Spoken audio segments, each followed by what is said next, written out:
Hey, what's up, fight fans? Will back once again for another fight card prediction. We're going to be breaking down UFC Fight Night 125 from Belem in Brazil, as the Dragon Lyoto Machida comes in here to face a young, up-and-coming starlet and Eryk Anders in the main event there. First time I think UFC has been to like one of the north territories of Brazil, up as far north as they've been. So interesting to see they're going into new places in Brazil. As always, just thank you to all the new subscribers. January was a good month. I think it was 96 new subscribers. I really appreciate all the new people that have came on and subscribed and helping me get to my goal of 2,000. I want to shout out all the people that have been with me for the last few years, week in, week out, whether it's good or bad. You always leave comments in the drop down box. You always leave compliments, which is really, really nice. I appreciate it. And I just appreciate you guys tuning in every week to see what my picks are, and I look forward to seeing what your picks are as well. Coming off UFC on Fox last week was really, really good. 10-2 to maintain a very solid start to 2018. I am a little bit pissed I didn't bet Cachoeira. He hit plus money over here. Was thinking about it and didn't pull the trigger, and I knew I should have did that. But overall, a really, really solid card. A lot of favourites winning, not too many dogs. Some weird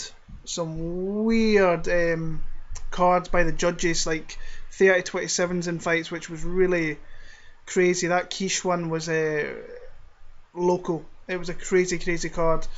So yeah, looking at this card, a lot of I think it's a solid match. I've seen people kind of shitting on the card a little bit. I think it's solid. I think it's solid matchmaking. Decent for a fight night card. Looking forward to seeing some, especially the first fight. I've been looking out for Viana for a while.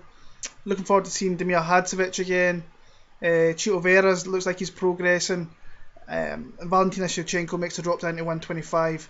And are we going to see a new starlet at 185 in the main event? So as always, like, comment, subscribe. Let me know your picks. Something I always look at is your picks and see where you're varying and where you're going against me. It's always interesting to just see people's outtake and stuff like that. So we're going to get into it straight away, into one of my most confident picks of the entire card. It's Maia Stevenson against Viana. We'll start off with Maia Stevenson. Really not a good fighter. Records like 6-4. Her opponent's records are not great. If you can go into Apology and you can see that I don't think any of these girls have a win on their record. The girls that she's faced, except for Sijara Eubanks, who she got absolutely mauled by on The Ultimate Fighter. I don't think she's a good fighter at all. I think she's just sloppy everywhere. And from what I've seen, I mean, she's facing girls that if you look at her record, she faced one girl that I think was 0-4. Her very next fight a month later was the exact same girl that she just beat. So I know it's hard to kind of get fights out there, probably from the same promotions that she was fighting under, but you still, yeah, that doesn't do anything for you. But she got on the tough show, which was probably a big thing for her. She did nothing in there. She got smashed. Viana, I think, is going to run through it. I think this fight is made up for Poliana. Kind of like the Borachina fight where he got Gareth McClellan, I think it was, where he absolutely smashed him to pieces. I think Poliana will do the exact same here. Now I think that Maia, she can keep it competitive in the feet. I think Poliana's got a little bit of power. I think she's a little bit wild. She's not very technical. Kind of flings her punches a little bit, but she has dropped a couple of girls out there. I've seen it. Amanda Ribas, who literally just got a 2-year suspension by USADA, was signed to the UFC. She got dropped by a straight right down the pipe by Poliana, and that was the end of that fight. Pretty much a couple of shots on the ground followed that up, and she really, that was a nice knockdown. It was a vicious knockdown as well. I think where she does her work best is most definitely when the fight hits the mat. I think she's very composed. I think she's very patient. She doesn't rush for submissions. She works her way into finding better positions, and eventually she will get that. And she's vicious down there. One of her opponents, you'll go and find the video on YouTube. This girl just doesn't tap, and she's pretty much snaps the elbow of her opponent. The ref kind of pulls her off, her arms in a bit of a state. So she's vicious down there, and she's a girl that I've been looking forward to seeing for the last 18 months make her way to the UFC. I've seen her in jungle fights. I know who this girl is. Some reason I like watching like Brazilian fight cards and seeing some of these women and men coming through. So I think on the feet she just needs to be careful. Don't be over exuberant and come forward and just leave. She does leave her chin in the air a little bit. So against a precision striker, she could be in a lot of trouble.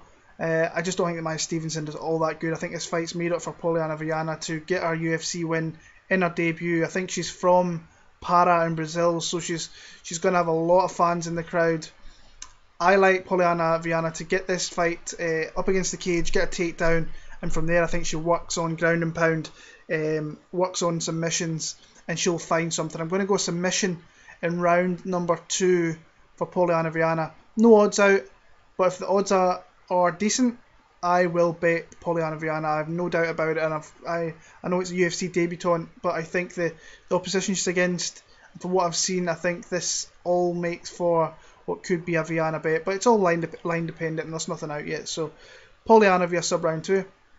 Moving on to a fight which I think is a really good fight on this card. Davidson Figueroa against Joseph Bopo Morales. Both guys won their last fight. I actually thought that Davidson Figueiredo, he should have lost that fight. I thought Jared Brooks beat him. I thought takedowns. I know that he didn't do much with the takedowns, but he didn't really do much. Did Figueiredo? I thought he was. I think he had a really. The thing that's kind of worrying me with this fight is he had a really tough weight cut last time. He got very emotional at the weigh-ins, so that must have been a really tough cut for him. And it's something that I think kind of hampered him a little bit in that fight was his cardio. I think he gassed fairly quickly, so it's something that is a little bit concerning on my part, just looking at it from the outside, on who to pick for this fight. Joseph Morales, literally watched 4 or 5 of his fights this afternoon, beat a lot of the local guys on the scene, but there was instances where he got hurt against Benji Gomez, I think it was. He got hit with a massive body kick and he had to take a couple of steps back. Eventually he came through, won that fight. He's got an undefeated record. I think he's 9-0, coming off a win in his UFC debut against Roberto Little Fury Sanchez, where he got taken down pretty easily. But once he got back to his feet, he did get kind of held there for maybe a good 2 minutes. Got back to his feet and hit Sanchez with a beautiful left-right combination. He just sniped him really, and he hit the ground. Followed up with some really nice back control, and then he sunk in the rear naked choke, a very tight choke. He's one of those guys, I think that's one of his moves, is the rear naked choke. If he gets you in that, you're in a whole lot of trouble. But I don't know whether I think this fight is going to take place predominantly on the feet, and I think that Figueiredo is one of those guys, you don't know what he's going to throw. He's a little bit unpredictable. He leans in with that big uppercut, and if you watch his fights before the UFC, he is wild. He throws a lot of funky stuff. So considering I thought he lost that last fight and he's fighting in Brazil again, I think that Joseph Morales is really up against it. Initially, I thought Joseph Morales was a really good pick for this, and I still think he is a pretty live guy to win this fight if he fights to his ability and fights really good. I just don't think I think that Figueiredo right now is just better than what Morales is. I think it helps his fight in Brazil again, and it's going to be hard to get a win via decision over this guy. So Morales is going to have to come out and stop this guy. I think that Figueiredo is dangerous. He can hit Morales with shots. I think he can control it. What I liked in the Brooks fight, I know he got taken down, but he did throw up submissions. He got back to his feet against the guy who's predominantly a wrestler, is wanting to hold you down.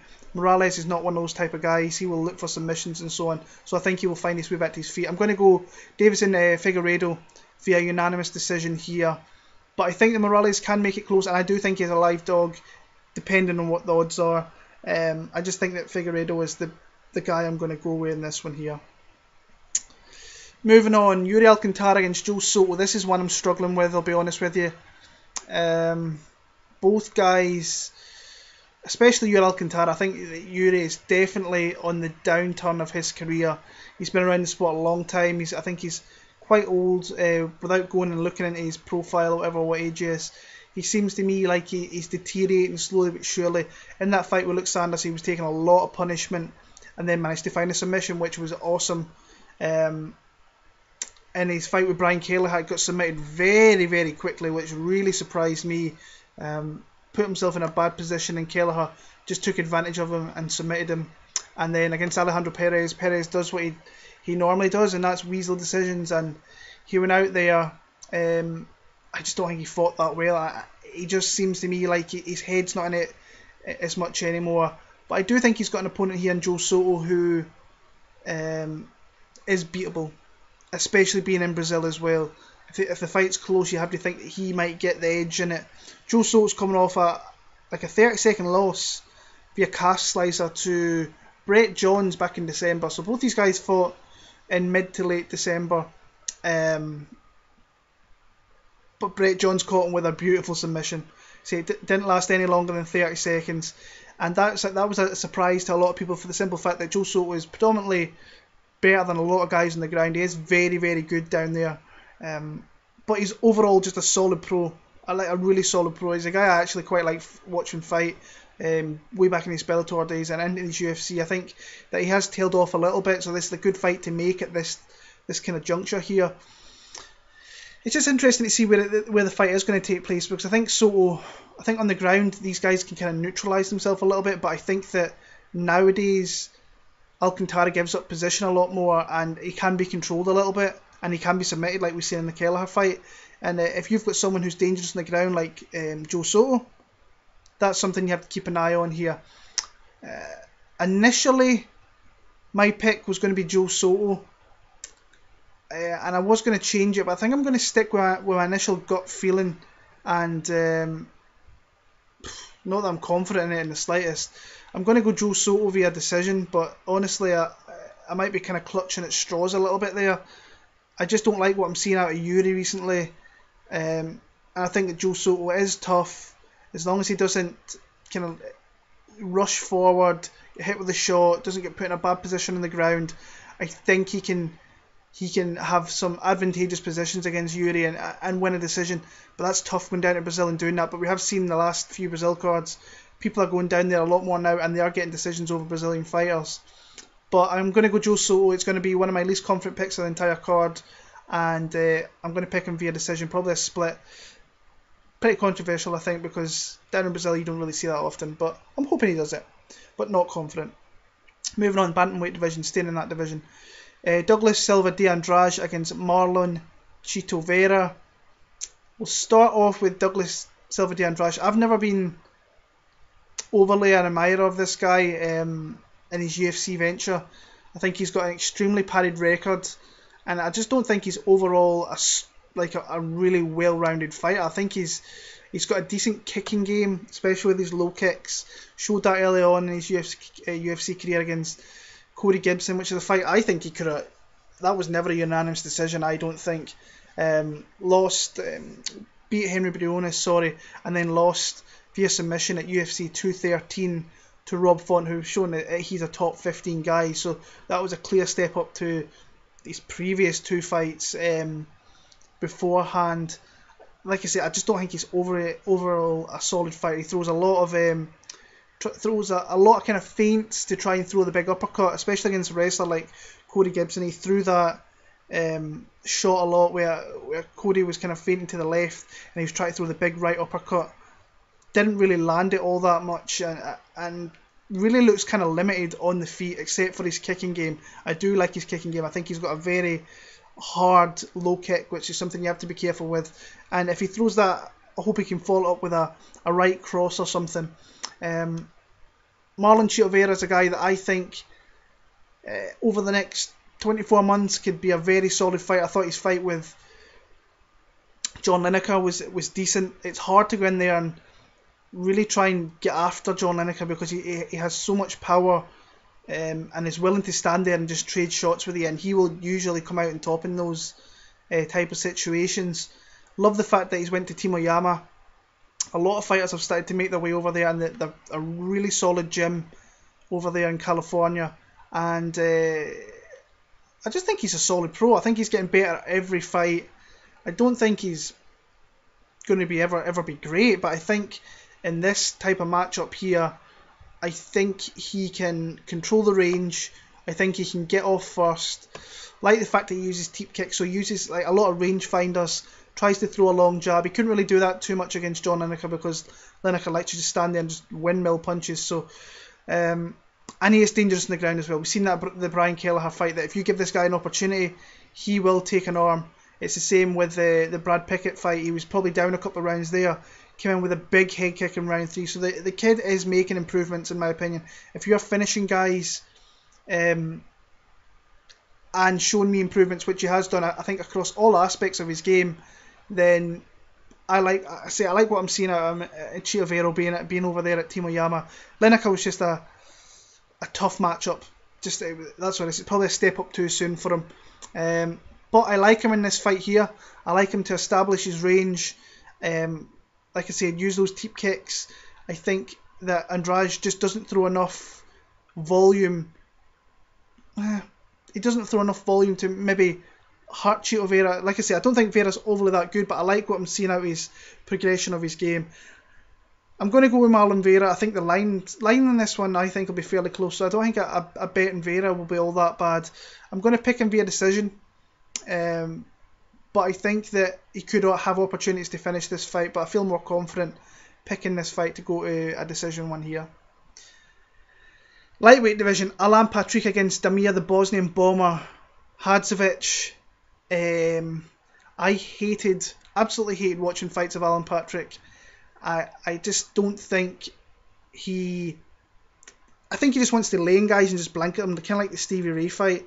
And his striking's not all that good. He's a little bit funky. He's quite long as well, so it's something you have to be careful of. But he just wants to get you on the ground and blanket you like he did in the Stevie Ray fight. That being said, Damir Hadzovic seems to me that he can't stop takedowns. Now, I know he was against Marcin Held last time out. I think 4 times he got taken out. It seems to be the continuous thing with Damir Hadzovic is that he gets taken down, but he can land big shots. He did it with John Maguire. Got taken down, got back up. But all it takes is one shot from this guy. And I was still confident, even though he was down 2 rounds against Marcin Held, that he could land a shot. And literally, when Marcin Held was stepping in to get that takedown, he ate a vicious knee for that 3rd round TKO there. It's hard for me to see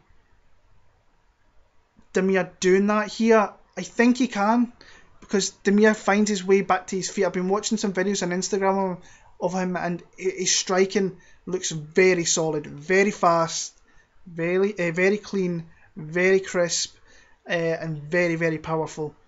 That's what he has to do here. If he can stuff takedowns, he will win this fight, I believe. I think he'll knock out Alan Patrick. If he can't stop takedowns and continuously gets laid on, maybe get back to his feet, but then potentially get laid on again, then I see it being hard for him to win this fight. I really want to pick Damir Hadzovic because I'm a fan of the guy personally. I like watching him fight, but I think looking at where this card is, kind of where this fight is going, I think that he could potentially. Right, let me think of this. Takedowns, it's definitely a striker v grappler matchup. My initial gut feeling was Damir Hadzovic, but that might be the fan in me talking.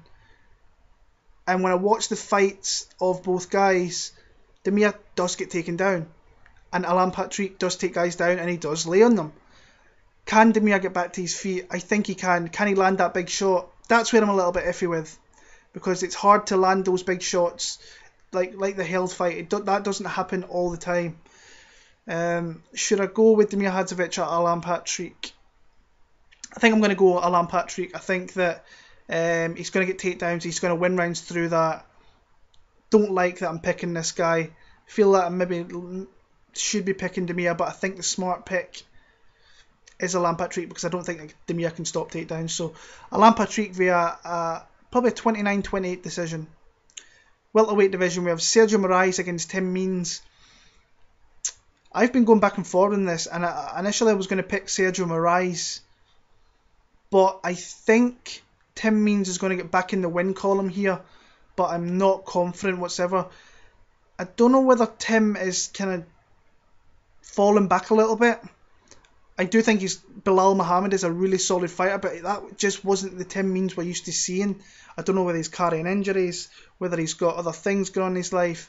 But since that fight with Cowboy Oliveira, where he won the first fight and then it got overturned, and then he had to rematch him down in Brazil and he lost, he's not really looked the same. I think his win over Alex Garcia is pretty decent, because Garcia is dangerous.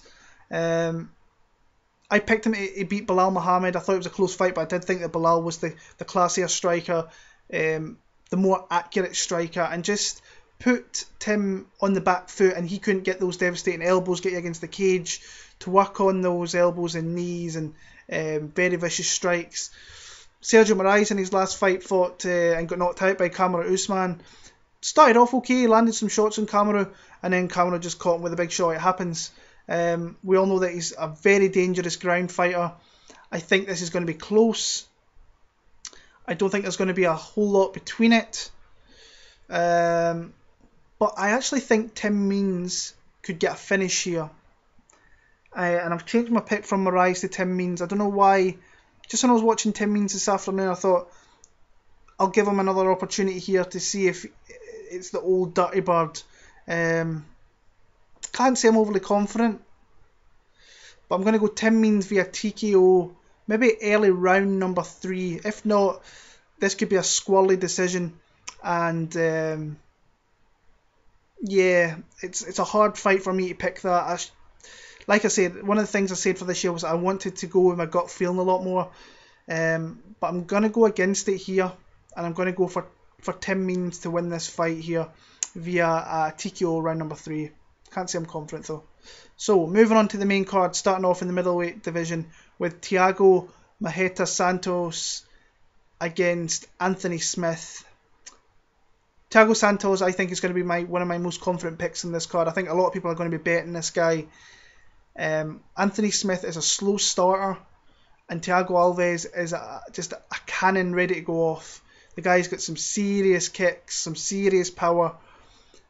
The only thing I really worry about is if this fight goes into the late rounds like it did in the Lombard fight for Anthony Smith, where he stopped him there.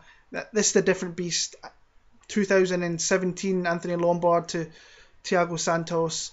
Santos is just a big, powerful dude with big power, covering off a 3-fight win streak in the UFC, a beautiful TKO over Jack Marshman, last time out against Jack Hermanson. He took him out as well, and he took out Jeremy Meerschaert at the fight before there. So he's stopping guys. His confidence is going to be sky high. I think it's an extremely winnable matchup for him. I'm not sure whether he's ranked, but I think that after this fight, if he does win it, he'll most definitely be ranked. I'm not the biggest fan of Anthony Smith. I don't think he's a good fighter. He's calling out top 10 guys. That guy's you're not even going to be a top 15 guy in my opinion. I'd be very surprised if Thiago Santos drops the ball here.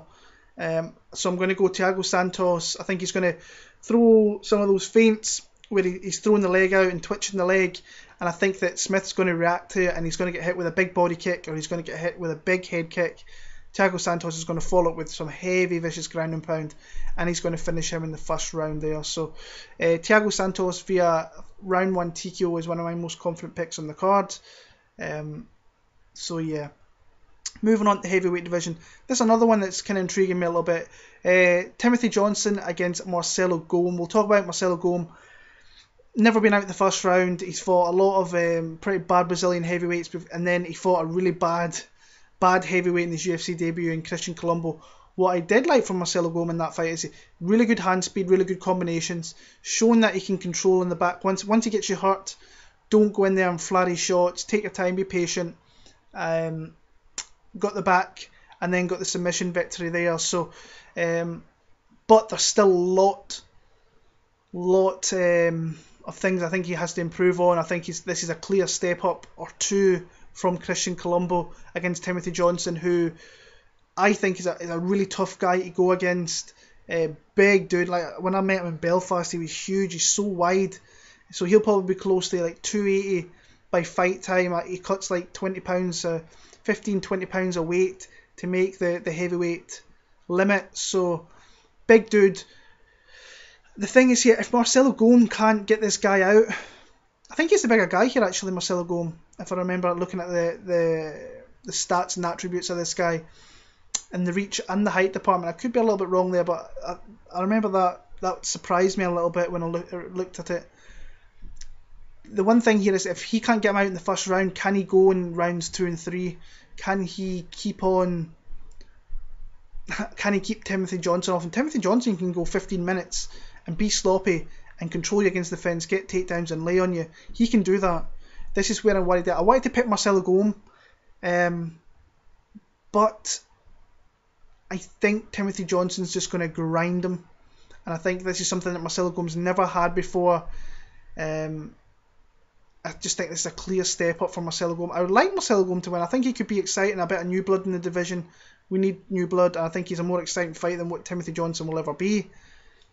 But I think Timothy Johnson, he's going to have a rough first round. I think he's going to regroup, and I think he's going to get some takedowns. I think he's going to lay on him, and then ultimately I think he could finish him in this one. But I am going to go Timothy Johnson via a decision there, but a lot of experience for Marcelo Golm, and he'll only learn from this. I just think that Timothy Johnson's just going to be a little bit too much in this one there. So Timothy Johnson, you know what, I'm going to go a third round TKO. I'm going to go a TKO victory there for Timothy Johnson. Moving on, lightweight division, Michel Prazares, the hometown boy, against Desmond Green here. Looking at Instagram, Michel Prazares doesn't look like he's going to make weight, by the way. He looks huge. He looks absolutely massive here. If you've got an opportunity, go on Instagram and you'll see how big this guy is, and how he makes, or how he even gets close to 155 kind of baffles me. I know he's short and stocky, but so much muscle on there. Desmond Green, I think he's definitely improved since he's come into the UFC. I think his striking's improved. He's working with Henry Hooft on that. Really decent wrestler, decent grappler. Got out grappled by Hustam Kabalov, so he can be controlled, and he can get beat kind of at his own game there.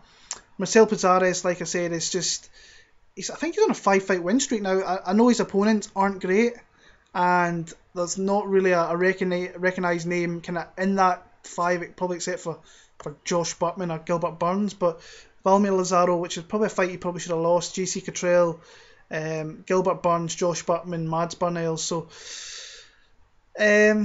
not good opposition. I would put Desmond Green in that. Gilbert Burns probably is his best win on there in his last 5, but I think this is a fight for Michel Prazares to really give himself that next step up in opponent, which I think he needs, because he's fighting guys that you can tell that he should be beating, like Burnell, Cottrell, and so on, Josh Burtman. I think that being at home is really going to be a big thing for him here. He is from Belem in Brazil, so he's going to have all the spotlights on him here. I think he could submit Desmond Green here, but I also think that Desmond Green could make, if he starts off well, this could be a bad night for Michel Prazares as well. So I was initially going back and forward with this, and then I watched Prazares. I think he's dangerous with submissions. Desmond Green has in the past gassed out. He hasn't really shown in the UFC though, so maybe I'm just talking out my backside by saying that he could gas. Michel Prazares could gas as well, being at home, all those jitters and so on, and really going for things early could maybe hurt him in this fight. I'm going to go Michel Prazares to win via submission in round number 2. Yeah, but I think that Desmond Green could win as well, so I'm more confident picking Michel Prazares here at home. Moving on to the women's flyweight division, Valentina Shevchenko makes her first drop down to this division to face Priscila Cachoeira. Priscila looks absolutely terrible on the tape that I watched. You can find her fights here on YouTube. She was initially supposed to fight Lauren Murphy back in December. I think that was a fight where she could have looked a little bit decent in. I think she's clearly going to get battered in this fight. I don't see I think she's going to come forward, swing shots. Valentina's far too technical, far too good in the feet. I think she can take this girl down. The girls that Priscilla was fighting as well are absolute dog doo-doo. Not good whatsoever, cannot take a shot. But Priscilla doesn't put those... doesn't take a shot well is what I was trying to say. But Priscilla was hitting her with clean shots and not put them down, so she obviously hasn't got that much power either. I just think it says Valentina Shevchenko's to win wherever this fight goes. If she wants to knock her out, she will knock her out. If she wants to take her down and submit her, she will submit her. If she wants to just beat on her for 15 minutes solid, she will do that. The line's going to be super heavy on Valentina Shevchenko. So that's something that you can't play. Maybe something inside the distance, or I don't know. But I think the best thing to do is just stay away from this fight. Just let Valentina work on Priscilla here, just win the fight, move on, and potentially fight for a belt within the next year. So Valentina Shevchenko, I'm going to pick her via TKO. I think she's going to be too crisp and just work and beat on Priscilla, and then eventually get a round 2 TKO. So Valentina for the win there. The co-main event of the night, John Dodson against the Punisher, Pedro Munhoz.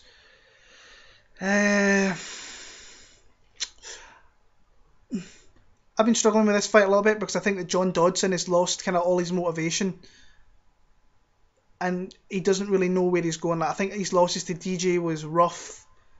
I think that he started off initially very well against Marlon Moraes, but what is he actually fighting for now? Is he... Because I don't see him as a top 5 guy in the bantamweight division at all. I think there's 5 guys that are clearly better than him here.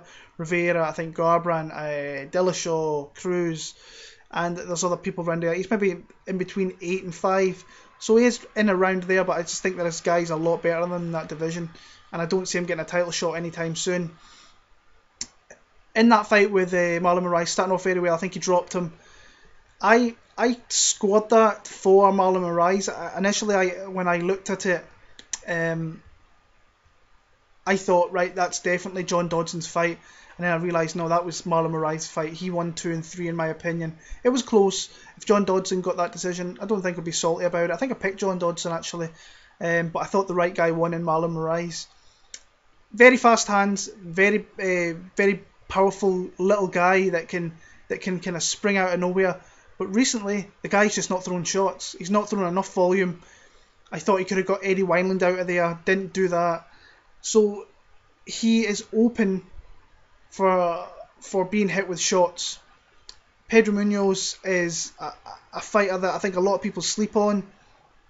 I think he's a really solid fighter. I'm just being picked towards John Dodson here in this one. The one thing that worries me is Pedro Munhoz, as soon as he gets any inkling or grasp of an arm, or especially of a neck, he's one of those guys that instantly has got you, and he's got you and you can't do anything about it. You have to tap out like he did in the Rob Font fight. He's at American Top Team. I think that he's going to establish himself as a fighter. I just think this could be a tough fight for him. But if he's got a high output and can avoid the big shots of Dodson early on, then I can maybe see him getting a decision win. I just think that John Dodson's going to win this fight. And I want Pedro Munhoz to win, but I think that Dodson's just going to...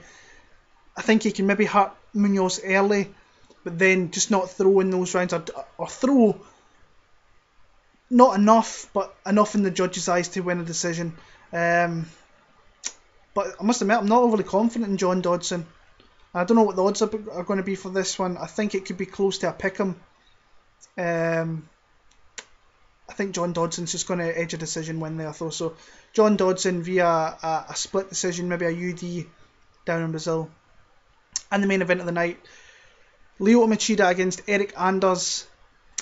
Right, Lyoto Machida, I've looked at pictures of him recently, and he looks old. He looks like he's aging, and you can see that when he made his way to his last fight against Derek Brunson.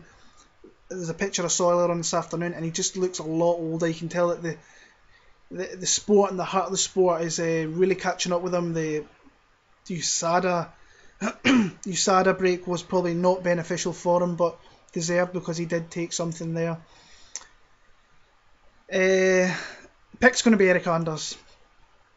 The only thing that I'm worried about is that Eryk Anders has probably never faced a guy with a definitive skill set like Lyoto Machida, where he can fight for 25 minutes and pick shots and run, which could frustrate Eryk Anders at some points. So he can maybe come out and lose the first couple of rounds, not getting off much offense and just not looking like winning the fight. And that it's the frustration thing that's really kind of playing in my mind. Whether it's only a slight thing that's in my mind that it could potentially frustrate Eryk Anders. The thing is as well, he's got 25 minutes to land one shot. One shot is all it takes for this guy. As soon as he wobbles Lyoto Machida, I think he will get him out of there like he did Rafael Natal. I thought his last fight against Marcus Perez, I didn't think he looked that great, but he's still a young fighter in the game. But this is a clear step up? Yeah, it is. It's a clear step up in name value, but I definitely think Machida's stock is fallen. His chin is gone. I know it was Derek Brunson that caught him, and Derek Brunson catches a lot of guys with those big power shots. Eryk Anders is one of these natural athletes. Really, really solid guy. Played football for a very big team. I think it was Alabama he played for, and they won a national title. NFL, CFL didn't work out for the kid. Came over, he's 10-0 in the UFC, and he's getting the spotlight shining on him here by facing a former UFC champion, UFC legend, an MMA veteran, and an MMA legend as well. So I see this being a tough start for Eryk Anders. Like I say, I do see him get frustrated, but eventually I think that Machida's going to slow down a little bit. And I think that Anders just needs to catch him that one time, even if it's in the clinch, up against the cage. I think he catches him with a shot and puts him down in the mid rounds, maybe 3 or 4. I'm going to go round number 3. All it needs is one kill shot from Eryk Anders and the fight is done. So Machida's on his way out. Chin is gone. I just think that Eryk Anders, the time is now to really capitalise on this opportunity of facing a guy like Lyoto Machida. And another thing as well, this card got put together. Lyoto Machida blatantly said he did not want to fight in this card. He thought he still wanted to recover from that knockout from Derek Brunson. But the UFC needed a headliner. And I'm not saying he got pushed into this fight, but I'm sure the UFC are looking after him in that regards, and paying him fairly decent for it. But he did not. He came out and there's a statement saying he did not want to fight in this card. He wanted to recover and just bide his time until he fought again. I just think Eryk Anders at some point is going to hit that chin and he's going to hurt him and ultimately take him out. So Eryk Anders, 3rd round TKO victory there for the win. So that's my picks for UFC on Fight 125. Next week we're back for UFC 221 from down in good old Australia, as Luke Rockhold faces off against Yoel Romero for the UFC interim middleweight championship while Robert Whittaker's out, getting better after I think it was some devastating stuff that was going on with his stomach, so hopefully that gets sorted out. Heard he's back in the gym actually, I saw on Twitter today, so hopefully that goes down. That'll be out for you next Monday. As always, like, comment, subscribe. Let's get to that 2,000 and let's see if we can punish it by the end of the year and fly past it. Yeah, so really looking forward to Romero and Rockhold next week. I don't think the pay-per-view's all that strong, but I have got a bet actually for that card, which I'll talk about next week. Fairly confident bet on a line which really surprised me when it got released over here in the UK. But until then, enjoy the fight card, the late one this Saturday night, early Sunday morning for us over here in the UK. I'll be back next Monday for UFC 221. Enjoy the fight, take care, and I'll see you all very, very soon. All the best.